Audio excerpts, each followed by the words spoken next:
Olá, boa tarde, alunos do quinto ano, tudo bem com vocês? Bom, espero que sim, né? Estamos iniciando mais uma semana, graças a Deus, que bom, né? Espero que estejam todos bem. E vamos para a nossa aula de ciências. Vamos fazer a primeira correção da atividade da página 65.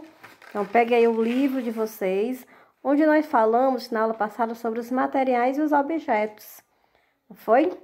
Bom, e hoje nós vamos ver, vamos dar continuidade fazendo algumas experiências. Mas antes vamos corrigir essa atividade da página 65, tá certo? Bom, a primeira questão diz assim: os talheres e o flutuador são objetos usados pelas pessoas. Que outros objetos você viu nas fotografias da página anterior? Olha aqui, ó, como nós estamos vendo aqui, né? Nós temos aí outros objetos. Quais são eles? A gente tem as panelas, o fogão, né? A gente tem o maiô, a touca, o óculos de natação, não é? Então, esses são os objetos que a gente pode observar aí na primeira questão, tá? Então, coloque aí. Na segunda questão, os objetos são fabricados com diferentes materiais. Escreva abaixo de cada objeto de que material ele é feito. Primeiro, é uma cadeira, né? A cadeira, essa daqui é feita de madeira, mas nós sabemos que nós podemos encontrar cadeiras de metal, cadeiras de plástico, mas essa aqui é de madeira. No segundo, nós temos uma forma. Essa forma é de metal.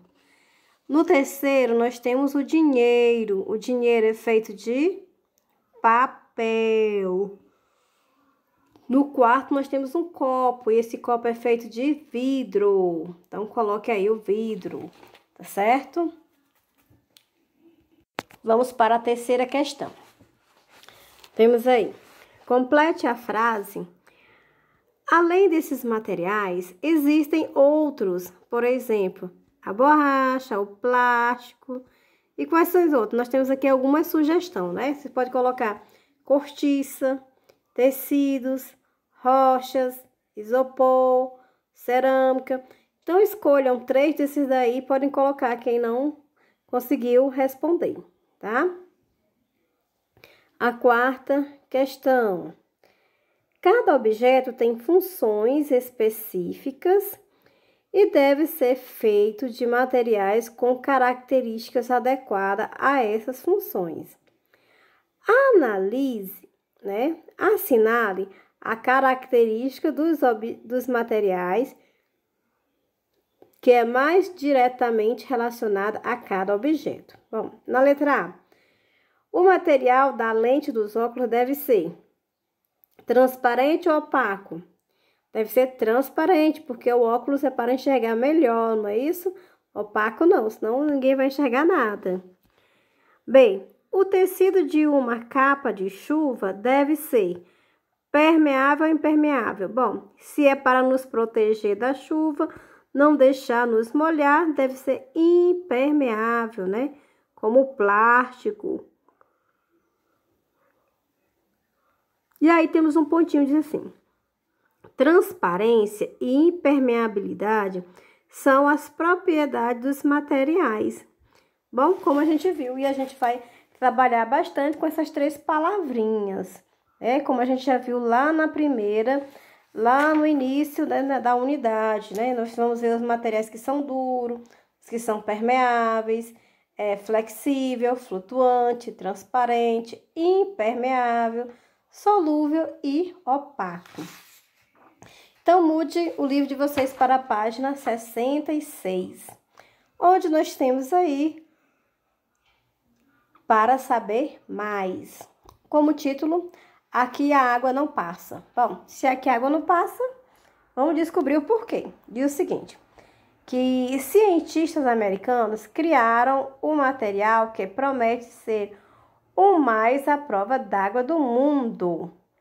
A tecnologia foi inspirada em folhas e em asas de borboleta, sendo batizada de super hidrofóbica, né?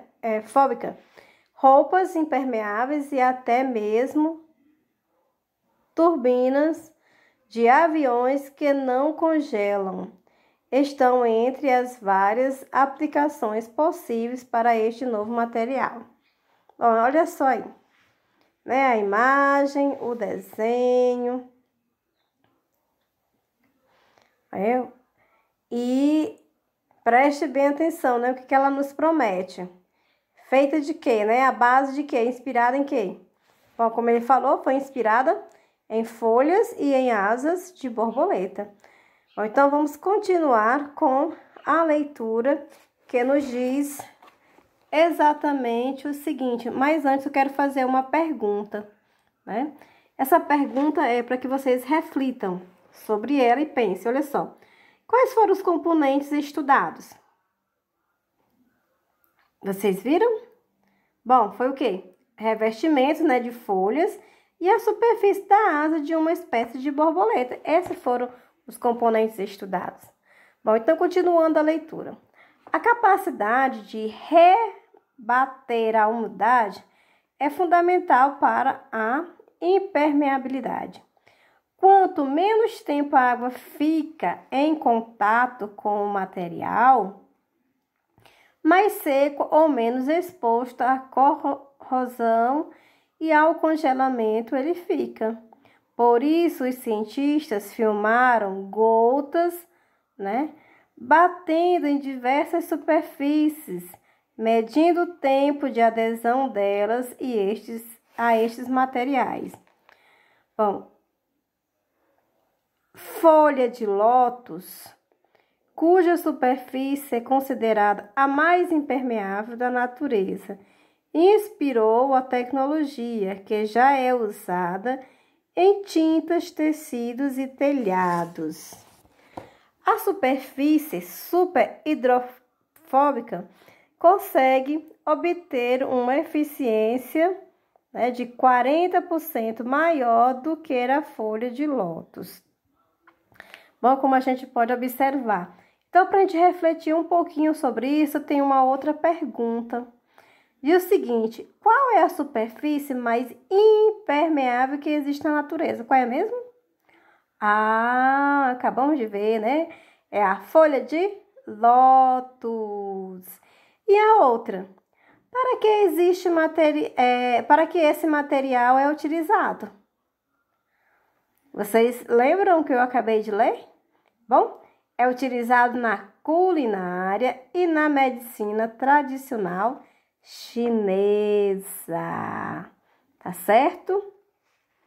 Bom, então vocês podem estar anotando, né, os problemas de interpretação, conversando, pensando, refletindo, fazendo as considerações, né? E na página 67, nós temos aqui um também quero fazer. Esse também quero fazer são propostas, né, que o autor traz para que vocês possam estar fazendo as pequenas pesquisas, pequenas experiências. Então, vamos lá, eu quero que vocês façam essa experiênciazinha. Nós temos aí o item A, o item B e o item C. No item A, ele diz assim, que material esquenta mais rápido, o metal ou a madeira? Anote suas ideias. Bom, então, para isso, ele diz que para fazer essa pesquisa precisa de uma colher ou um garfo de madeira, né? Uma colher ou um garfo de metal, uma folha de papel branca e, né, procure um local em que haja luz solar.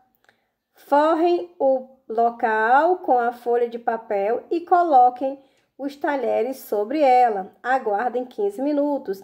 Então, é isso que vocês vão fazer. Pegar uma folha, né, do caderno, botar onde tenha sol, tá? Bota em cima um garfo de metal e uma colher, ou uma colher mesmo. Tem essas colheres que a mãe de vocês tem em casa? Essas colheres de pau? Bota a colherzinha de pau e uma colher de ferro, dessas que a gente utiliza mesmo para comer. E espere 15 minutos, né? Quando passar os 15 minutos, né? Coloque a mão sobre cada talher para ver qual está mais quente. Depois vocês vão escrever que é a conclusão, né, dessa atividade. Quais são as suas ideias? Se suas ideias confirmaram ou não. Bom, isso na página 67.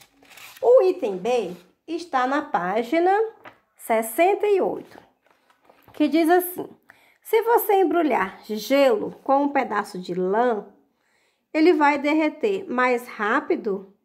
Bom, não sei. Que tal a gente descobrir? Bom, então temos aí mais um desafio, né? Mais uma pesquisa. Então, vocês vão pegar 6 cubos de gelo, um pedaço de tecido de lã com tamanho suficiente para envolver 3 cubos de gelo.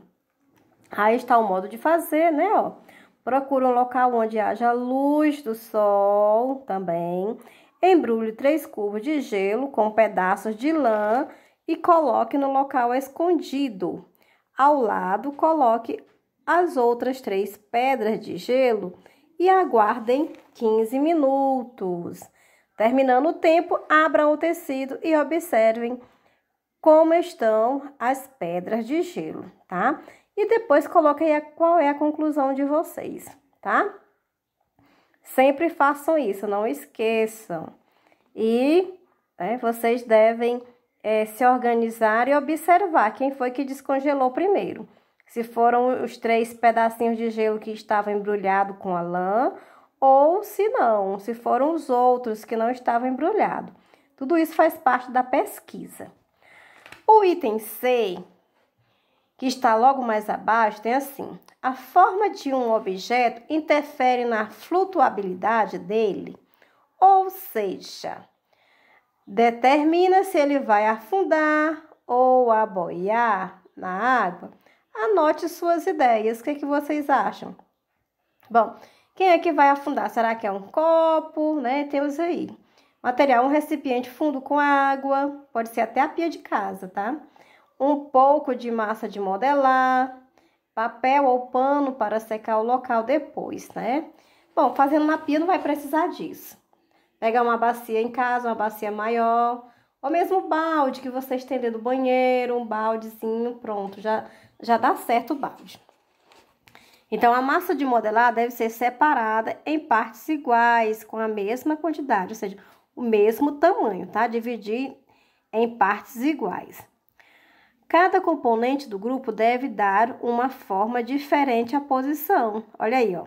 Vocês vão fazer com uma massa, né, que você dividiu em partes iguais, vão fazer vários modelos nela. Vai fazer uma bola, do jeito que está mostrando o desenho. Um quadrado, tipo um triângulo, né, como se fosse uma pirâmide.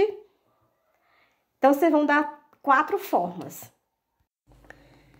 Coloquem uma massinha de cada vez na água. Observe se ela afunda ou flutua. Retire os blocos de massinha da água. Pegue mais um pouco de massinha e façam outras formas. Não se esqueça de que cada um deve usar a mesma quantidade de massinha. Não deve um pesar mais do que o outro não, tá? Coloquem as formas modeladas uma a uma na água e observem o que acontece. Bom, desenhe as formas que flutuaram e as formas que afundaram. Então, vocês vão desenhar aqui nesse quadro. E depois colocar a conclusão, né? Depois de realizar a atividade, suas ideias se confirmaram? Aí na página 69. Quero ver essa experiência realizada, tá? Próxima aula, eu quero que vocês, né, nós vamos conversar, vai ser uma aula ao vivo. E eu quero, né, compartilhar com vocês essa experiência, tá certo? Então, tchau, tchau. E até a nossa próxima aulinha. E façam essa experiência, não deixem de fazer. A gente aprende muito quando a gente trabalha com a prática, tá? Beijão no coração de todo mundo.